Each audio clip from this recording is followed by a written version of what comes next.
expression doesn't really give us one of happiness either. But as I say, it's probably one of the most famous paintings in the National Gallery, life-size portrait, and people still, to this day, hundreds of years later, flock to come and see it. So thank you, Whistlejacket. And on that note, I will hand over to the incredible SJ Fowler.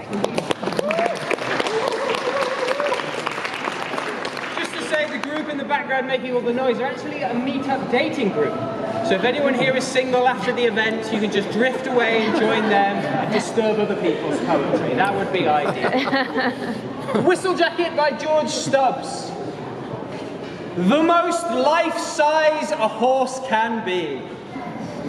This horse, this big brown horse, glistens upon the mustard, kicking air, putting me in mind to think. Imagine this world inverted, where horse is human and human is horse, where they ride upon our backs like marriage settlements and attacks upon thin legs, where we have spine hair and arse tails and can hoof a pan into the dark, where we can finally defecate wherever we want and run, where I can finally bite you. Imagine our enormous side eye looking down upon them.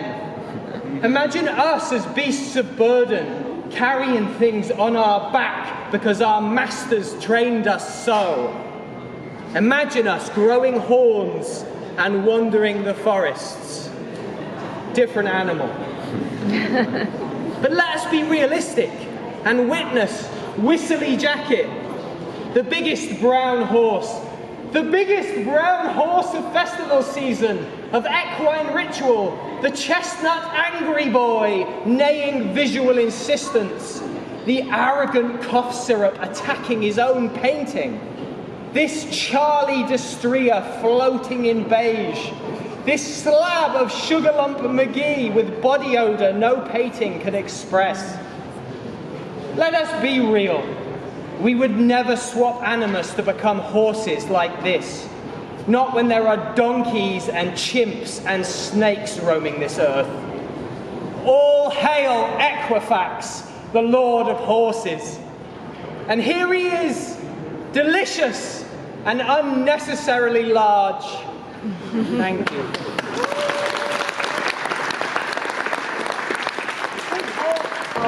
To really show off the talent of his young son. And when we think about a painting such as this, we really just think about this idea of Turner's role in exhibiting his skill in light and colour really coming to the foreground. So on that note, I'm going to hand over to the wonderful SJ Fowler. Fiona, everybody! Ulysses deriding Polyphemus by Joseph Mallet William Turner. We set sail and hope there aren't unforgivable things behind us. It would be better forever if this was so. Here we witness the most classical example of a flamboyant goalmouth celebration, reasonably taunting those who have eaten 4 of our friends. This is what you get when you ask for directions. This is what you get being a one-eyed drunk. What is the bond between man and his monster? Is cave life a kind of van life? What is the smell on a sheep's undertits? What misleads us to shout back when we should just sail on? A chalky sunrise, Turner's water splishes, and Ulysses listens for the Cyclops, who shouts back too. Why is my face wet when I have never washed it? Why jelly puddles on the periphery of my one good eye? Is it because my forehead is not a symbol associated with enlightenment and spiritual perception, but is instead a path to limited peripheral vision, and greed and grief and people as meat, and bones that litter my teeth like olives? For mine is not the first eye, nor the third, it is the fourth eye, blinded, that leaks thick with plural tears. And at this, Ulysses drifted beyond hearing, asks his shipmate, "Did you catch any of that?" And he replies with his hand flapping, "Waff, waff, waff, the same old Cyclops bullshit. Eat people, get drunk, get blinded."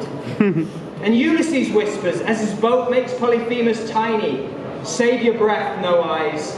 No one likes a big head. Karma is a bastard." And from there on in, it is just sea, life at sea, sea travel, nothing else of the adventurousness, and the wind that they hear is the hands of the sea, Polyphemus's shitty dad, and left on the island is a big, fat, hungry, drunk, blind giant. Thank you.